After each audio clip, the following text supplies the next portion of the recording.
Good afternoon, everyone, and thank you for joining us this afternoon. I'm Blaise Michel, GINSA's Vice President for Policy, and I'm delighted to be joined by three military legal experts to discuss the ramifications of the ruling that came down from the ICJ on Friday in the genocide case that was brought against Israel by South Africa. This is a very, I think, important topic that everyone has been following to see what the court would decide. I think in some instances it seemed like perhaps a relief that the court did not come down with the most severe possible ruling against Israel, demanding an end to the conflict, which was perhaps a pleasant surprise for those who have few expectations of Israel being treated fairly in international bodies. But one of the things we want to discuss today was whether, in fact, the ruling was a win for Israel or not. And to do that, we have three fantastic experts with us. First, Colonel Pnina Sharvit Baruch. She heads the program on law and national security at the Institute for National Security Studies in Tel Aviv. She retired from the Israel Defense Forces after serving in the International Law Department of the Military Advocate General, including as head of that department. Thank you for joining us, Colonel. We also have Colonel Mark Warren, retired from the U.S. Army, a distinguished fellow here at GINSA. He served as the senior legal advisor for the 101st Airborne Division and the Joint Special Operations Command, among other postings. He is now, as of today, counsel at Adams and Reese LLP. Congratulations, Mark, on the new gig, and thanks for joining us. And also Lieutenant Colonel retired Jeffrey Korn, who's also a distinguished fellow here at GINSA. His Army career included service as the Army's senior law war expert advisor and chief of international law for U.S. Army. He is now the George R. Killam Jr. Chair of Criminal Law at Texas Tech University School of Law. And I'll also mention that both Colonel Warren and Lieutenant Colonel Korn are assisting us here at GINSA as we conduct an assessment of the operations, the war in Gaza, including claims of violation of the laws of armed conflict by the IDF, and we always value their expertise. So thank you to all three of you for joining us. I guess maybe if I can start with you, Colonel Sharvit Baruch. Can you just explain what the case that was brought by South Africa was? What were the accusations, and what was it asking the court to do? Okay, so South Africa approached the International Court of Justice under the Convention for the Prevention and Punishment of Genocide, known as the Genocide Convention, and claimed that Israel is committing a genocide of the Palestinian people in the Gaza Strip, and requested and that South Africa is there on the benefit of the world community, because genocide is a crime erga omnes. So it is, as any other country has a right to, as a concerned party for such a case, to bring the case in front of the court. Under the Genocide Convention, there is jurisdiction to the ICJ in case of dispute between parties to the convention, and Israel and South Africa are those parties, and requested in general that the court ruled that Israel is committing genocide and provide all kinds of measures to stop this genocide. But in the first instance, it requested provisional measures. The main one was that the court will order Israel to cease its military operation, unilateral kind of ceasefire, in order to stop the potentially risking the rights of Palestinians in the Gaza Strip under the convention, and not to be subject to genocide. So this is the idea in general. Of course, it's the undercurrent is the idea to delegitimize Israel and to portray it as a country that is carrying out the worst crime imaginable, the crime of all crimes, the crime that was actually initiated by a Jew, Raphael Lamkin, after the Holocaust. This was the initiative, his initiative to devise this crime that was supposed to address situations like the Nazis, what the Nazis did to the Jews and to others. So this is now the idea was to twist it against Israel and really to delegitimize Israel in this way. And Lieutenant Colonel Korn, I think most of us have heard of the ICC, the International Criminal Court, but this wasn't that court. Can you tell us a little bit about the ICJ and sort of what authorities it has and what power it might have over Israel? Well, the International Court of Justice is an organ of the United Nations. It was created by the Charter of the United Nations.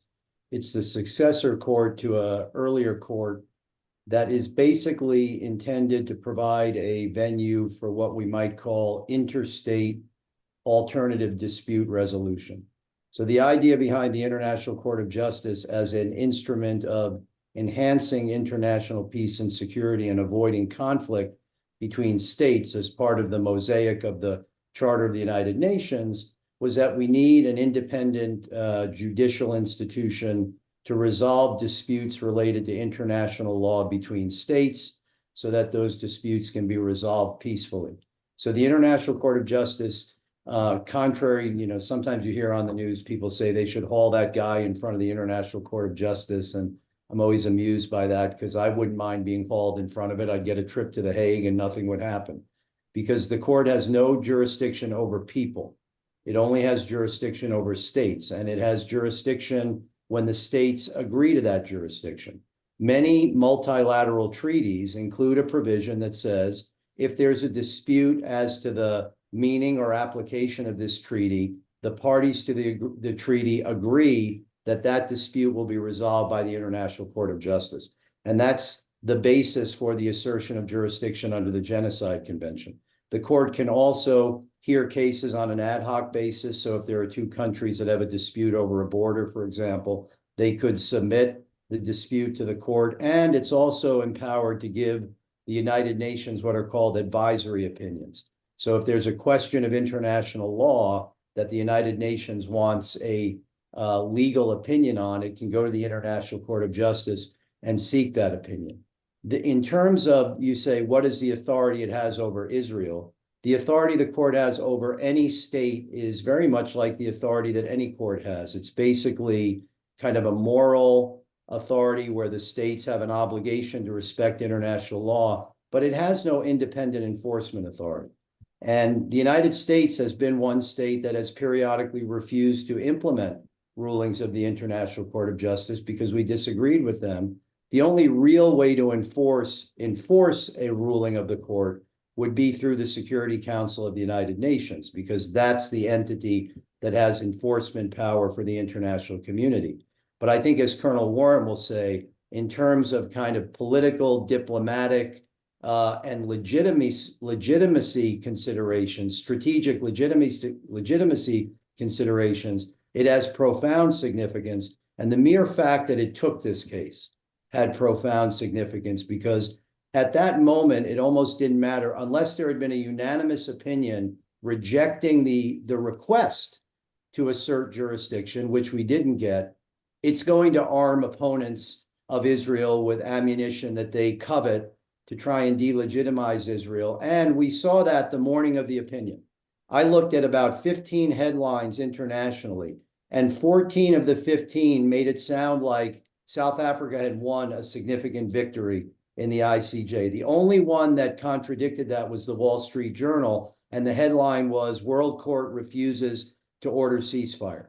So the mere fact that they took this case has significant kind of effect on public perception, diplomacy, legitimacy, and that's a real consequence of a body like this, which is why I regret that they were not more judicious in the way they approached this allegation. So just to make clear, Professor Korn, is Israel automatically subjected to the jurisdiction of the ICJ by virtue of being a UN member? Or No. is it something that it has to opt into, like the Rome Statute for the ICC? Or Well, the ICJ is an institution created under the UN Charter. So theoretically, if you're a member state of the United Nations, you're obligated to follow the rulings of the ICJ. But in terms of its individual jurisdiction over a matter, there has to be some source of consent from the state. And as I said, in this case, as my friend Panina noted, the jurisdiction is derived from a provision of the Genocide Convention that says if there's a dispute that arises between parties to the treaty, under that treaty, they agree ahead of time that that dispute may be resolved by the International Court of Justice. Sometimes it's more ad hoc.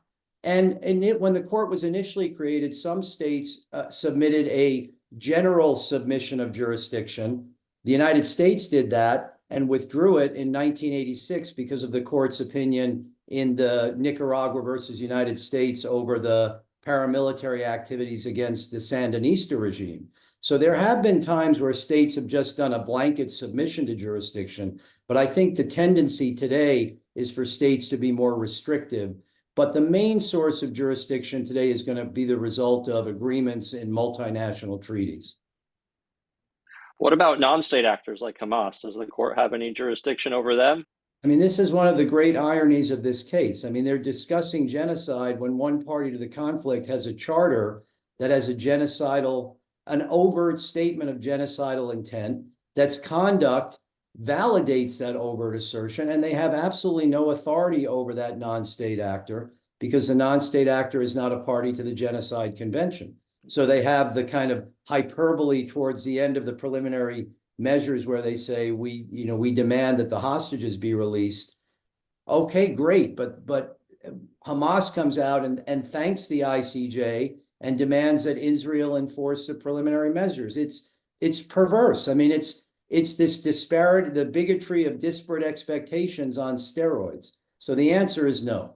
Unlike the ICC, that has criminal jurisdiction over anything that occurs in the territory of Palestine, the ICJ has no jurisdiction over Hamas.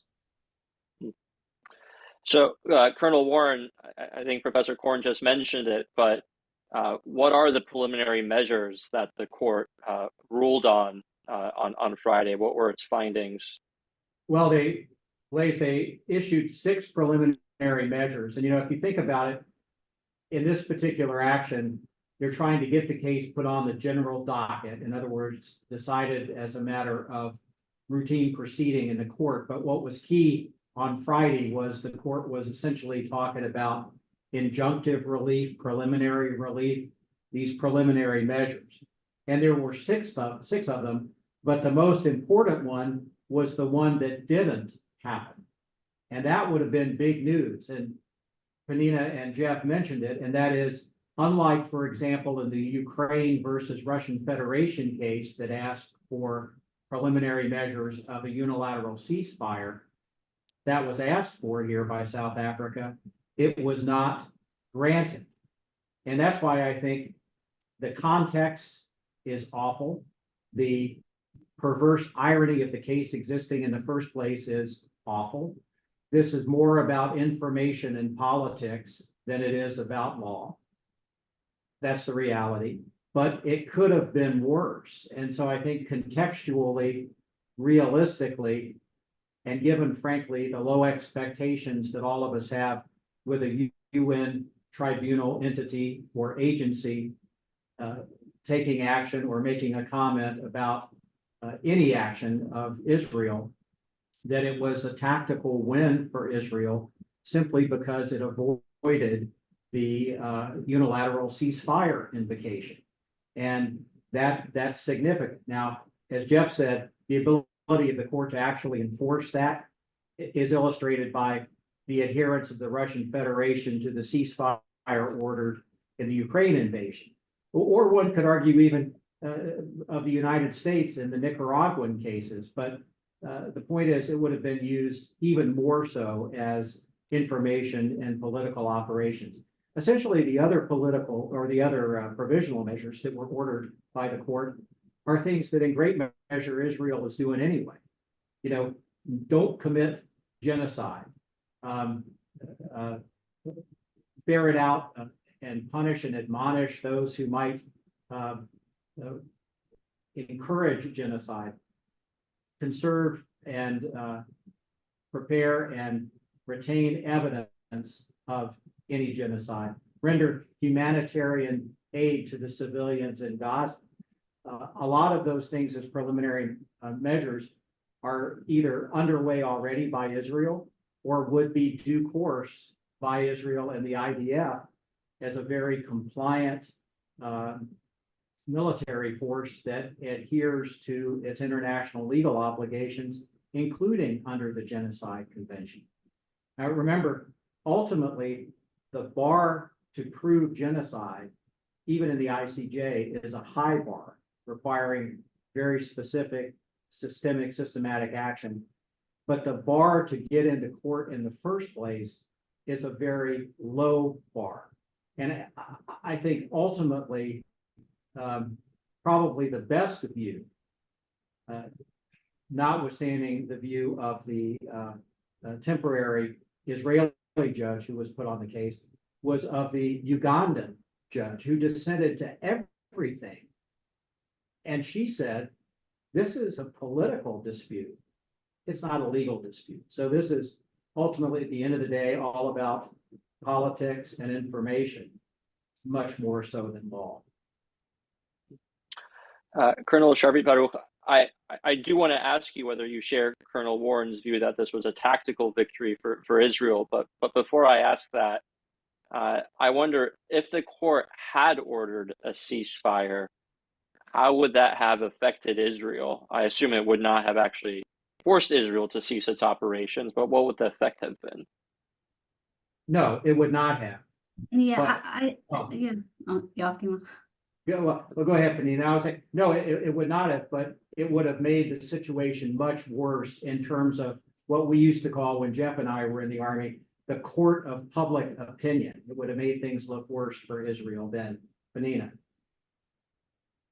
So first of all, I think we didn't expect that it would give such an order. I think there was a very good argument that to give an order to cease the fire and to stop the fighting when the other side of this conflict is not there would be a very problematic kind of order. In the case of Russia and Ukraine, Ukraine was there, so they could also, if Russia ceased its military operation, they could also make Ukraine also stop fighting back. So and here the Hamas isn't there, isn't a party. So I think that wasn't a very reasonable order to give. If it would, I don't know. I guess the Israel, since it's not fighting the Hamas just because it enjoys going to war, but because the Hamas is actively fighting Israel. Just today, just a couple of hours ago, again, we had alarms and rockets being fired at Israel. I live in Tel Aviv, yes, into Tel Aviv. So this is an active war. The other side is fighting strongly. I don't think that would be something that Israel could do without really jeopardizing its security. But yes, it would lead to pressure, to a request for the Security Council to intervene, and then the US would have to maybe use its veto power. So again, it would be a big win, as was said here before, in the international campaign against Israel. What is important to stress, however, is that the decision, as was said, all the preliminary measures that were given don't have a practical impact on Israel, because as with Israel, yes, don't carry out genocide. Okay, we won't do that. Ensure what it worded, may take effective measures to enable the provision of humanitarian assistance. Israel is doing it. It didn't order Israel to provide it, just to enable others to provide it. Israel is doing it anyway.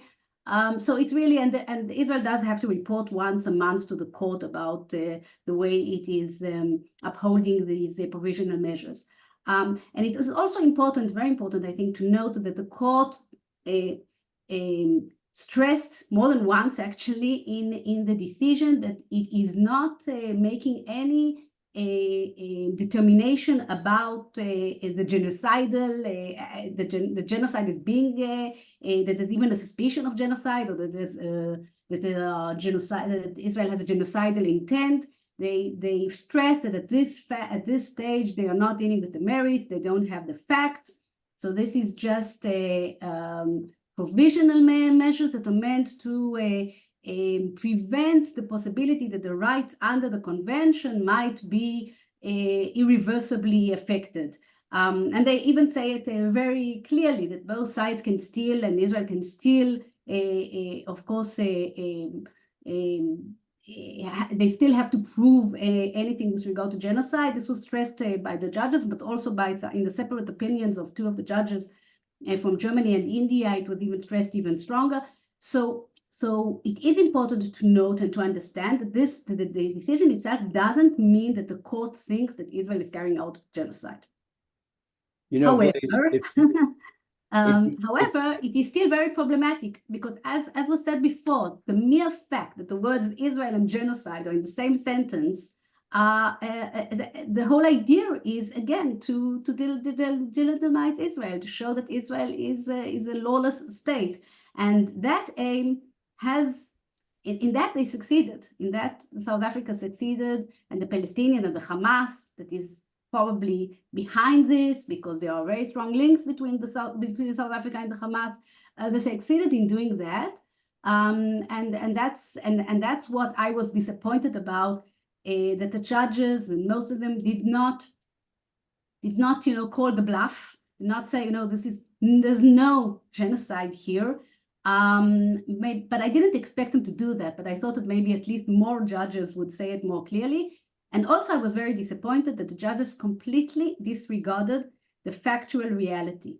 They only mentioned Hamas in the beginning, in the background, and they mentioned the 7th of October attack very shortly. But then all of the decision refers to Israel's operation in the Gaza Strip and the fact that there are so many civilian casualties, so much destruction, so many internally displaced people, without even mentioning that Israel is not walking there in the park and just killing people and destroying buildings. It is in an active war against an enemy that is entrenched, that controls the area, is entrenched inside this area, is operating from within all these civilian buildings, including hospitals and schools and houses and an underground city that it has created there, using civilians as shields, killing over 180 soldiers since we started operating there. And this is a war zone, and in a war zone, when civilians get killed and there's a lot of destruction, and the enemy is operating this way, this clearly cannot reflect an idea or an intention of genocide. And they didn't even mention the Hamas as an enemy that we are fighting. And here I think they missed the picture. Well, Blaise, let me just comment. I'm not so sure they missed it as deliberately ignored it. And the Ugandan judge made that point. She said that one of the biggest problems with the opinion was the selective reliance on evidence. One of the reasons we have courts and judges is we expect them to carefully assess and weigh the probative value of evidence. And for me, one of the most disappointing aspects of the opinion is the way that most of the judges seem to take at face value the assertions made by South Africa and the reliance, for example, on casualty figures provided by the Hamas-controlled Ministry of Health. The fact that there's no discussion in there whatsoever of the undeniable reality that a proportion of those casualties have got to be enemy fighters. They can't all be civilians. The Israelis are not killing themselves in battle. Somebody's fighting them, and they're getting killed as well. Even the statements of government officials, the Ugandan judge said, I'm extremely disappointed that other members of the court took these statements out of context, manipulated them, and relied on them to give them probative or evidentiary value that was unjustified. But in simple terms for your listeners, take all that, all these kind of very legitimate legal, procedural, and evidentiary criticisms that we all share, and then put it in an analogy. If I were a lawyer and went into court and sought a preliminary injunction against somebody, and the court denied the preliminary injunction, and all the ruling said was, we order the other side to continue to follow the law it says it's following, that would not be a victory for me. That would be a catastrophic loss. And that's the ultimate reality of this opinion. They chose to issue these preliminary measures, I think, for their own image, to show that they've seized of the issue and were concerned about it. And I don't think that was credible. But the bottom line is what South Africa wanted, they didn't get. And all they got was a statement that says to Israel, this is what you said you've been doing, continue to do it.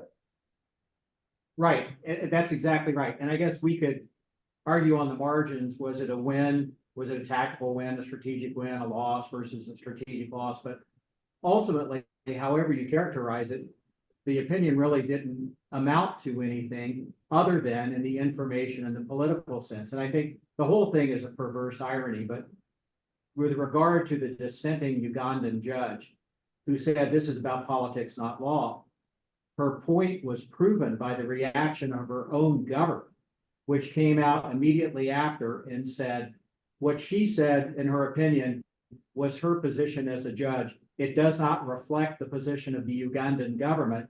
We stand with South Africa. See, so again, you have to look at the context, and Fanima's right, the opinion was devoid of context, but setting that aside, look at the overall context, look at the low expectations that exist here, and you know,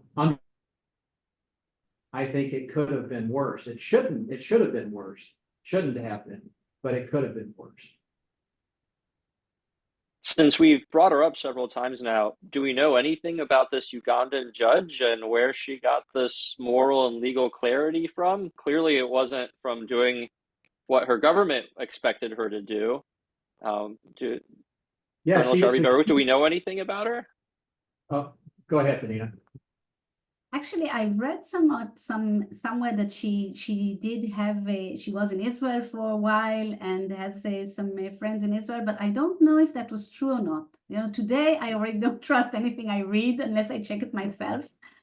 So in this world, but we know she was a judge on the Sierra Leone tribunal. Yeah, but I think she's a retired judge from Uganda, so I think maybe, you know, she doesn't have to prove anything to anybody anymore, and she could just state what she thinks. And I think that what she said is so true, so logical, and really chapeau. I mean, I just think that she saw things as they were, while the other judges, I think, were so concerned about their image. And as a UN body, they had to be very to take into consideration what the UN will say about them, because they quoted all along the decision, they're quoting time after time all the UN officials that we know that they are very one-sided, including the general manager of UNRWA. And we see now what UNRWA, how UNRWA is linked to the Hamas, and how UNRWA is part of the problem, the main problem of solving the Israeli-Palestinian conflict. They're not part of the solution. And just taking face value, whatever they say, while not accepting Israel's answers with regard to, or not even referring to Israel's answers with regard to humanitarian assistance, for example, that is brought in, the fact that what is brought in is taken by the Hamas for their needs instead of going to the civilians. They really clearly felt that they have to issue these preliminary measures, otherwise they would have a problem as a UN body, in my view. And she didn't feel that she had to that she owed anybody anything. It is pretty incredible, but then I also wonder, we mentioned that the Ugandan judge voted against all 6 preliminary measures, but the Israeli judge, in my understanding, is that each of the countries that bring a case get to put a judge on the panel. So there was an Israeli judge added and a South African judge added. The Israeli judge was former president of the Supreme Court, Aharon Barak. He didn't vote against all of the preliminary measures. I think he voted in support of 2 of them. Do you have any insight into why that was? First of all, his decision itself, I think, is a very interesting and a very good decision. He explained, he starts, first of all, with his background as a child in the Holocaust days.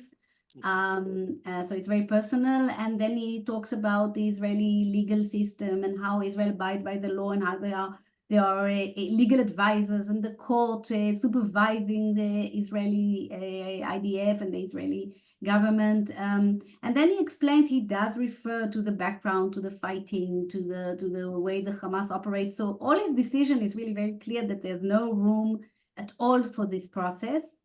But eventually, in the end, he does join 2 of the provisional measures, the one with regard to the incitement and the one with regard to the humanitarian relief. And he said that he does that although he thinks that there's no basis for this case, but because he thinks it is important to stress the importance that incitement should be dealt with, and that the humanitarian situation crisis should be alleviated as much as possible, and that's why he joined more to maybe present his position in this regard on the merits of these two orders, without accepting in any way that Israel is even remotely committing genocide. So legally, could argue if that was the right ruling, but some say that by doing that, maybe there was a kind of in that way he maybe persuaded the other judges not to give a more a different order that would be more problematic for Israel. Maybe there was some kind of I don't know if deal is the right word, but understanding there, I don't know. So again, the judgment itself, his judgment is very good. The two provisional measures, again, that Israel is anyway doing, but I don't know exactly why, beyond what he explained, why he joined those provisional measures, why he joined the majority view on those two measures. Professor Korn, I know you sent me Judge Barak's ruling over the weekend and said it was a must read. Anything else in particular stuck out to you in that ruling? Well, I agree with Panina that I think it is kind of odd to say that there's no legitimate basis for the preliminary measures, but I'm going to join two of them. But I think that that may have also been signaling to his own government and the IDF the expectation that these measures are important, even if they're not derived from an accusation of genocide, independent of that, that you take seriously your obligation as a government to investigate and, if justified, to sanction any official who may be using language that could be interpreted as inciting that type of violence, and that you continue to do everything feasible to mitigate the risks to the civilian population in Gaza through facilitating humanitarian assistance. And as Panina says, those are two things that are ongoing. But I think coming from his opinion, so there were probably people who were excited about preliminary measures ordering a ceasefire that were disappointed.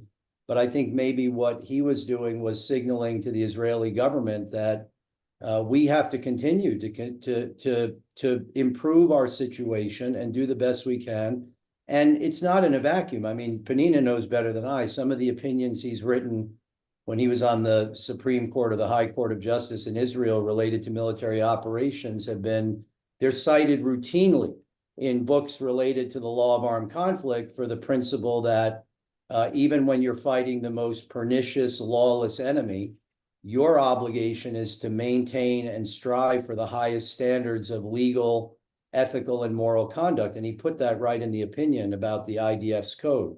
So I think it was an opportunity for him to simply reemphasize that. I'm not sure if it's legally sound, if you say there's no basis for these measures, but I'm going to join two of them. But I don't see it as in any way an endorsement of the plausibility argument, which is the most troubling part of the opinion from an international legal standpoint, that the court said South Africa had met its burden of showing a plausible case against Israel. And I think the Ugandan judge nailed it. She said, you can't just look at casualties in war and say that creates a plausible case of genocide, because the key to genocide is the intent element, the mental element. And she even said there could be evidence of very serious violations of international humanitarian law, but that in and of itself does not satisfy the high burden of proving genocidal intent, which is a different level of culpability. And you mentioned that I'm the chair of criminal law. When I teach criminal law, every lawyer who studies criminal law learns that it's not so much the act that defines culpability, it's the mental state. And she nailed it. She said, all the majority has done is looked at acts and just jumped to a conclusion that the mental state is plausible, and it's implausible when you look at all the acts, as Panina says, in the context of one of the most difficult combat operations in modern history. And to that point, and I just want to emphasize what Panina said. I was on a webcast the other day with a former major from the U.S. Army who wrote a book on urban warfare. And the moderator said, can you give us a modern analog to the challenge the IDF faces in Gaza? And he said, I've been asked that a lot. There is no modern analog. There's never been anything like this. I mean, people say we should look at, the Iraqis in Mosul, but it's just not real. I mean, ISIS had nothing like the capability. 30,000 fighters, 16 years to create what is essentially an underground fortress. There's no contemporary military operational analogy to the challenge the IDF is confronting in Gaza with this enemy. And so to look at casualty numbers from that fight and draw an ipso facto conclusion of intent to commit genocide is candidly absurd. Thanks for that. Very clearly laying that out. So, Colonel Warren, what happens next? Is this case over? Is it going to continue? How do ICJ proceedings play out after something like this preliminary ruling? No, it will continue. As Panina said, the Israelis have an obligation under the order of the court to come back and render reports. And there will be briefs filed. There will be other countries who will file briefs in support of the briefs that are filed. And eventually, I think the case will continue until conclusion. And I would defer to Panina and to Jeff in terms of their experience and their knowledge of the ICJ. But, I would just say, regardless of what's ultimately decided, the fact that the case continues, and I think at one point the court says we find that there is the possibility of a plausible basis of an intent to commit genocide, which really is, the scintilla of an inference of speculation. I mean, it's a crazy low standard when ultimately the standard that has to be met for genocide is so high. But this all has, potentially very deleterious effect on particularly Western militaries. Hybrid actors, non-state actors, as was pointed out, really aren't parties to the treaty. They're not potentially parties in a court proceeding, and so essentially they get a bye. But this ruling and the ultimate ruling and the mere fact of the proceedings has a negative impact on Western militaries that potentially could fight in populated areas, in areas where their adversary is using the population as shields, that somehow operations that are intended to be targeted and precise as combat will allow, which is only relatively precise, and adhering to the law of war, because it's taking place in a populated area, will cause sort of the commingling, both as a matter of fact on the battlefield, but also juridically in terms of the law, that the idea of going after combatants because there are civilians around is in fact going after the civilians, that it becomes an allegation of genocide simply because there is a large number of civilians in the operational area, is a very, very negative thing. Likewise, I take Jeff's point that the Israeli judge was perhaps speaking to members of the Israeli government who've made some very strident statements that maybe they wish they could take back or not. But that it demonstrates that those kind of statements will be used by adversaries to suggest that there is an encouragement to violate the laws of war, to violate the Genocide Convention and so on, and we have to be careful about it. But ultimately, in terms of the proceeding, I don't know. I would defer to my distinguished colleagues how they think it's going to ultimately end up. Colonel Sharbi-Baruch, thoughts on, or any insight into when there's going to be more hearings or if there's going to be more rulings?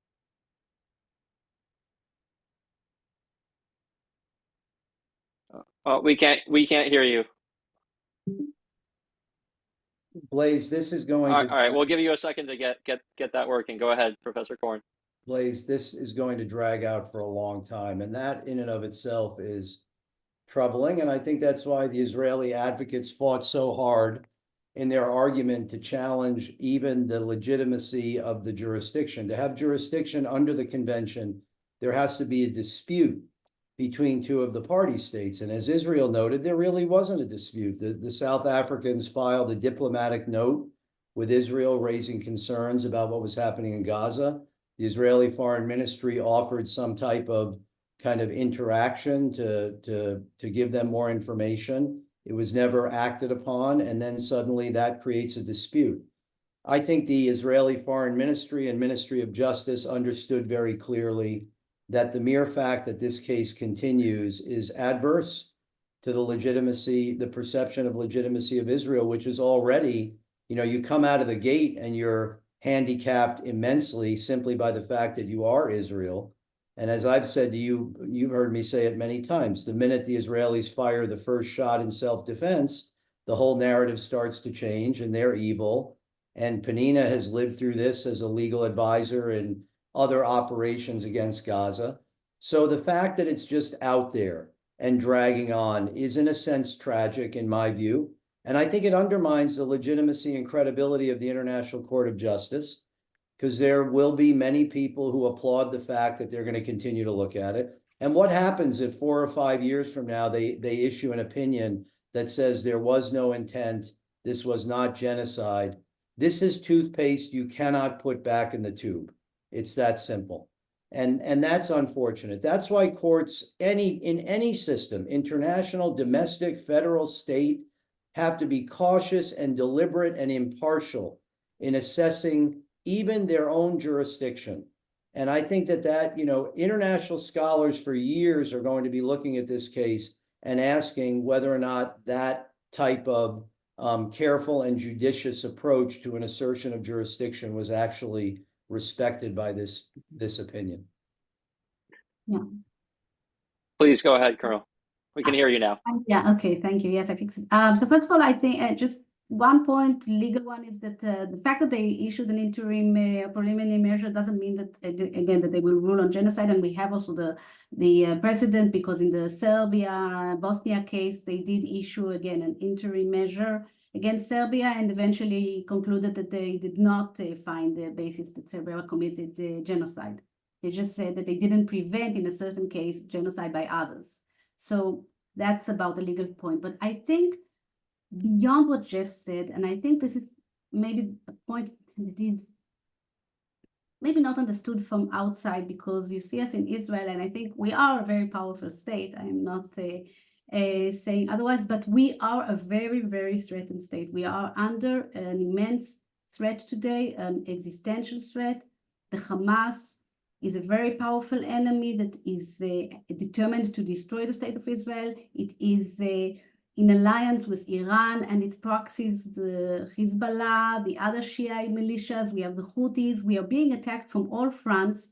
And this is relevant because in order to meet all these threats that could become existential threats, if we have all these fronts together, we have to rely on our allies, mainly the US.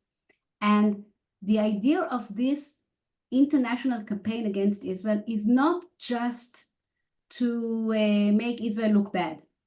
It has a very concrete aim, which is to make Israel a state that is suspected of carrying out the worst crimes possible, in order to put pressure on its allies not to assist it, on companies not to trade with it, not to provide it with means that are relevant for its fighting weapons, but even other kinds of means, even supplies that we need. And the idea is to isolate Israel in order to enable the enemies on the ground to reach their aim of destroying the state of Israel. So this is two levels of the campaign, but they have the same aim. So this is a direct threat to our national security the fact that if they manage to persuade the world in some way, and the world today, it's public opinion, it's international companies, that Israel is, that you cannot do business with Israel, that you cannot help Israel. This is really something that we here, for me, it's sleepless nights. I am really worried about our future. It's not just the fear that we will be unpopular. Thank you for that sobering reminder of what's at stake. Let me turn now to some questions we've gotten from the audience, and let me remind those who are viewing that if you do have any questions for our panelists, you can submit them using the Q&A feature in Zoom, and I'll be happy to pose them. Let me start with a question from Dan Pollock. We have several, in fact, but let me start with this one. Can a case be brought against South Africa under the Genocide Treaty for materially supporting Hamas? Any opinions? I can answer that, Yeah, because I think it's something that has been considered. The Hamas and South Africa have close ties. The Hamas were there in meetings. The Minister of Foreign Affairs of South Africa congratulated Hamas after the 7th of October on its success. But more evidence, I guess, will be needed in order to show that it is indeed supporting the Hamas. I think the Hamas itself, and especially what it did on the 7th of October, does enter into the definition of genocide, because it was killing and maiming and torturing persons of a group with the aim of destroying that group. Because the genocide, the idea, the main point is that you have to have this specific intent to destroy in whole or in part a specific ethnic, religious, racial or religious group. So they have this intent. It is very clear. They say it all the time that that's their intent, and they did do these acts, and also since then they're continuing to attack. So I think the Hamas, you can blame genocide to link the South Africa to an assistance as an assisting in genocide. It can be. There can be an attempt to do that. I'm not sure that I would rule it out. It maybe isn't an easy case, but I think it could be examined, because I think they are in essence supporting the Hamas and helping the Hamas in trying to reach this fulfillment of this intent. Given that, I guess, let me ask something I've been wondering, and given how important this case is to Israel, as you laid out, Colonel, is there more of a proactive or preemptive strategy that Israel could be taking to push back or try to block these sorts of actions? You know, I was thinking, it's not a very good analogy, but in the Ukraine-Russia case, it was Ukraine that went to the ICJ asking for them to rule that it was not conducting genocide, sort of a preemptive act. You know, is there a more proactive strategy that Israel could be taking? Well, Ukraine is an interesting case. Sorry, maybe I'll let Jeff answer that one. Yeah, I think one of the dangers with those strategies, Blaise, is be careful what you ask for. You might just get it, right? So you imagine Israel goes to the ICJ and asks for or through the Security Council, asks for an advisory opinion saying it's not committing genocide. Once you let that cat out of the bag, you don't control it. I think the same thing with South Africa, because if you'd have to show that there was incitement to genocide, and then you're also opening up Pandora's box, because then the question is, why just South Africa? Why aren't you bringing a case against Iran? Why aren't you bringing a case against Qatar and Turkey for allowing leaders of Hamas? So I think that it's in Israel's interest. I've always thought it's in Israel's interest to keep pushing in the direction of the Ugandan judge. This is a political dispute that has to be resolved diplomatically, and when you open up the Pandora's box of judicial intervention, you just don't know where it's going to end up, and there's inherent risk with that. Colonel Shari Baruch, did you have thoughts? I think Iran is a potential case in my view. I do think we can become more active, and take the initiative. It could be useful mainly in presenting our case, our narrative, putting them on the defense. Again, we are facing this international campaign, this legal campaign that has been orchestrated and developed for years with the involvement of the UN and NGOs and academia. So it could be helpful to a certain degree, again, to put our narrative. It won't win the campaign. I mean, it's not, the battle will not be won by these kinds of initiatives. It could be some kind of little win on the side, especially when our enemies are not so interested. So even if we get something against Iran, I'm not sure what impact it would have on Iran. So it's also a question of where do you put your efforts. We have a really excellent teams of lawyers inside the government, but they are stretched thin. We are being challenged from all directions. So it's even a question of where to invest the time and the effort. Thanks. We have another question from Dan Pollock, which is, given that Israel is not committing genocide, would it really be a violation of the convention to say that the Hamas perpetrators are less than human, which I guess is in reference to some of the evidence that South Africa presented as statements by various Israeli politicians to that effect? Listen, let's start with a basic premise. When you're the victim of a catastrophic attack, you ought to expect that there's going to be some bombast by political leaders. I mean, I remember, and Colonel Warren remembers better than me, some of the impact of some of the statements by political leaders or political appointees in the United States and the Pentagon following 9/11, the people who were putting at Guantanamo.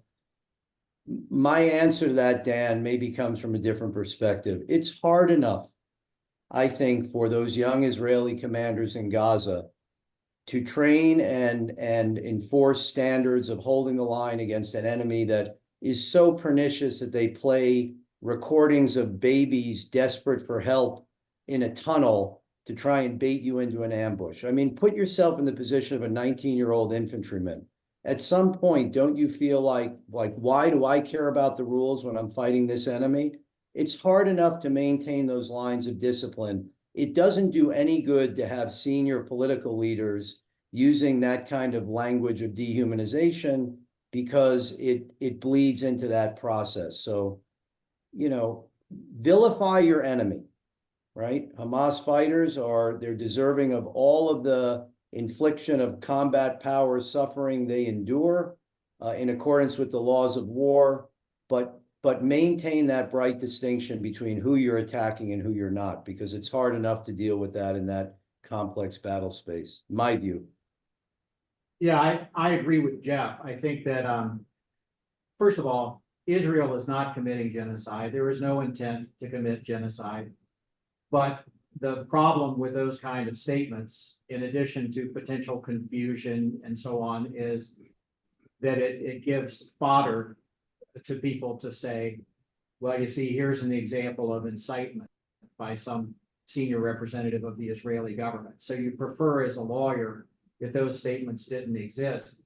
But having said that, you know, if your nation is the victim of some terrible transgression and you're a politician, you're a person in government, I think you ought to be forgiven the hyperbole, especially when at the end of the day, the position of the country is clear that we do not support, condone, or incite genocide. Thank you both. One last question from Mindy Stein, who asks, why is no one talking about the fact that the ICJ judges gave only 40 seconds to the situation of the hostages while spending all their time on the provisional measures? I think we touched on this briefly, but Colonel Sharvi Baruch, why so little attention to the hostages? Well, again, because I think Jeff talked about at the beginning, that's part of the twisted issue that only one side of the conflict is here in court and the Hamas is not in court. So still the reference to the hostages was important. And again here, the interesting comment I think came again from the Ugandan Sabatunde, the Ugandan judge, who said, South Africa seems to have a lot of influence on the Hamas, so maybe it could suggest to the Hamas to free the hostages, and that will spare a lot of suffering in the hostilities and a lot of suffering that South Africa is so worried about. So she did make that point, which I thought was a good point. But again, it wasn't the issue, and that's part of the problem. Part of the problem is that you have here just part of the picture. It's all about Israel and what it is doing, nothing about what the Hamas is doing. So they mention in passing the Hamas might also be carrying out war crimes, but this is not relevant for our discussion because we are not discussing the Hamas. This is really a twisted proceedings when you are only judging one side without having to deal with what the other side is doing, especially when the other side's transgressions and use of the law as a weapon against a side that is trying to respect the law. That's the whole tactic of the Hamas. And again, it's a win-win situation for the Hamas because they break the law, they use civilians as shields, and then Israel has to choose. Either it refrains from attacking and then they keep their military capability because it doesn't want to harm the civilians, or it goes ahead and attacks the military capability, which is a legitimate military objective. Civilians might get killed, which could be also proportionate, but still all the criticism on Israel, and it is again depicted as a war criminal, even conducting genocide. So and all the pressure is on Israel again. So it's a win-win strategy for Hamas, as it was for other terrorist organizations. And when the international community continues to make this a very useful, fruitful strategy, we will just see more and more of it. Well, Colonel Sharvit Baruch, Lieutenant Colonel Korn, Colonel Warren, thank you so much for lending us your time and your tremendous expertise. I wish I could say that we won't have need of it in the future, but I'm sure that unfortunately there'll be further travesties of justice committed against Israel, and we'll need you to weigh in. Thank you again so much. Thank you to all of you who joined us in the audience. As always, make sure you check out jinsa.org for the latest updates and analysis from our team, including the latest on the drone strike that killed 3 U.S. soldiers at a base in Jordan over the weekend. Thank you all so much and have a good afternoon. Bye-bye. Thank you.